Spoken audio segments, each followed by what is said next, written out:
తను నిద్రమాని మేల్కొంటుందండి. అమ్మల్లే మన కూయలలూపి జో కొడుతుందండి.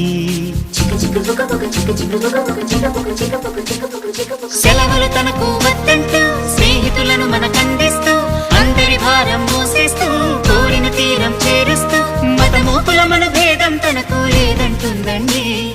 మానవ జాతిని ఒకే తాటిపై నడిపిస్తుందండి.